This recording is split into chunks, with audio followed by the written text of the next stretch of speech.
একটা ইন্স্যুরেন্স হয়তো খুব জরুরি, কিন্তু লোকে করতে ভয় পায়, শুনেই ভয় পায়। This is a term insurance. একজন ব্যক্তি যে 1 টাকা রোজগার করে, যে 100 টাকা রোজগার করে, সকলেরই ইন্স্যুরেন্স নিড আছে।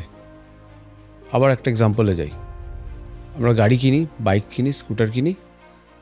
গাড়িটা প্রথম দিন যখন শোরুম থেকে বার করি, চাকাটা মাটিতে লাগার আগে আমরা ইন্স্যুরেন্স নিই। কেন? যদি গাড়িটার অ্যাক্সিডেন্ট হয় তাহলে আমার গাড়িটার ক্ষতি হয়ে যাবে। সেই ক্ষতি হলে পরে আমাকে ইন্স্যুরেন্স কোম্পানি পে অফ করবে। কিন্তু বিং এ ইন্ডিভিজুয়াল, আমি কিন্তু আমার পরিবারের জন্য গাড়ি, এই গাড়িটাতেই আমার ওয়াইফ, আমার বাচ্চারা, আমার মা বাবা সকলেই উঠে বসেন। মানে তাদেরকে আমি একটা ফাইন্যান্সিয়াল সাপোর্ট দিই, প্রত্যেক মাসে কন্ট্রিবিউট করি। সেইটা দিয়েই কিন্তু তার লাইফস্টাইলটা মেনটেন হচ্ছে। এবার এই লাইফস্টাইলটা যদি কোনোভাবে নষ্ট হয় তাহলে বাচ্চারা, বাবা মারা সকলেই অসুবিধা পড়বেন। কখন হতে পারে সেটা? 3টে কারণে। জবলেস হতে পারেন, ডেথ হতে পারে, বা পার্মানেন্ট ডিসেবিলিটি হতে পারে ডিউ টু অ্যান অ্যাক্সিডেন্ট।